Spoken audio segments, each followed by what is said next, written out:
Assalamualaikum warahmatullahi wabarakatuh. Perkenalkan, nama saya Soleh Asrori, NIM D012174, kelas semester 3 KPT PGSD, Makul Model dan Strategi Pembelajaran. Dosen pengampu Desi Setiawati MPD. Nah, di sini saya akan bahas model dan strategi pembelajaran di SD untuk memenuhi tugas UAS saya pada semester ini. Model pembelajaran Discovery Learning. Model pembelajaran penyingkapan atau penemuan Discovery Inquiry Learning adalah memahami konsep, arti, dan hubungan melalui proses intuitif untuk akhirnya sampai kepada suatu kesimpulan. Discovery terjadi bila individu terlibat terutama dalam penggunaan proses mentalnya untuk menemukan beberapa konsep dan prinsip.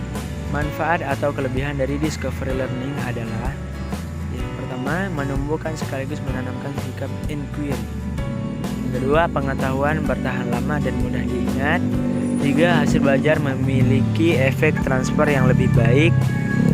4. Meningkatkan penalaran siswa dan kemampuan berpikir bebas. 5.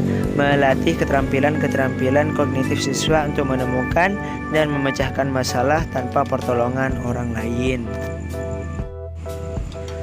Langkah penerapan Discovery Learning. 1. Perencanaan. Menentukan kompetensi dasar, pengembangannya dalam tujuan pembelajaran beserta indikator-indikatornya, melakukan identifikasi masalah dengan memperhatikan tingkat kesulitan permasalahan sehingga peserta didik bisa menyelesaikan dengan baik, menyusun kegiatan pembelajaran yang harus dilakukan peserta didik terkait kegiatan penemuan beserta perangkat pembelajaran yang dibutuhkan. 2. Stimulasi berfungsi untuk menyediakan kondisi interaksi yang bisa mengembangkan dan membantu peserta didik dalam mengeksplorasi bahan. Guru bisa memulai kegiatan pembelajaran dengan mengajukan pertanyaan, sumber bacaan, dan mengarahkan proses pemecahan masalah pada aktivitas belajar lainnya. 3. Identifikasi masalah. Dalam tahap ini, guru memberikan kesempatan kepada peserta didik untuk mengidentifikasi sebanyak mungkin agenda-agenda masalah yang relevan dengan bahan pelajaran. Hal ini merupakan teknik yang berguna dalam membangun peserta didik agar mereka terbiasa untuk menemukan sesuatu masalah. Yang keempat, pengumpulan data. Guru memberikan kesempatan kepada peserta didik untuk mengumpulkan informasi sebanyak mungkin yang relevan untuk membuktikan benar tidaknya suatu hipotesis. Peserta didik diberi kesempatan untuk mengumpulkan berbagai informasi yang relevan, membaca literatur, mengamati objek, wawancara dengan narasumber, melakukan uji coba sendiri, dan sebagainya. 5. Pengolahan data. Semua informasi yang diperoleh para peserta didik diolah, diacak, diklarifikasi, ditabulasi, bahkan bisa perlu dihitung dengan cara tertentu dan ditafsirkan pada tingkat kepercayaan tertentu. 6. Pembuktian. Peserta didik melakukan pemeriksaan secara cermat untuk membuktikan benar atau tidak sebuah hipotesis yang telah ditetapkan dengan temuan alternatif. Dihubungkan dengan hasil pengolahan data, guru memberikan kesempatan kepada peserta didik untuk menemukan suatu konsep, teori, aturan, atau pemahaman melalui contoh-contoh yang dijumpai dalam kehidupannya. 7. Menarik kesimpulan. Dalam penarikan kesimpulan, peserta didik harus memperhatikan proses generasi yang menekankan pentingnya penguasaan materi pembelajaran atas makna kaidah dan prinsip mendasari pengalaman peserta didik mengenai pentingnya proses generasi dan pengalaman tersebut. Kelebihan.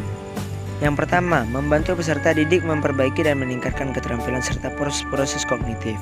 Yang kedua, pengetahuan yang diperoleh melalui discovery learning mampu menguatkan pengertian, ingatan, dan transfer pengetahuan. 3. Menimbulkan rasa senang, tumbuhnya rasa menyelidiki dan ingin berhasil. Yang keempat, memungkinkan peserta didik berkembang dengan cepat. Peserta didik mengarahkan kegiatan belajarnya sendiri dengan melibatkan akal dan motivasi sendiri. Yang kelima, peserta didik akan mengerti konsep dasar dan ide-ide lebih baik. Kekurangan.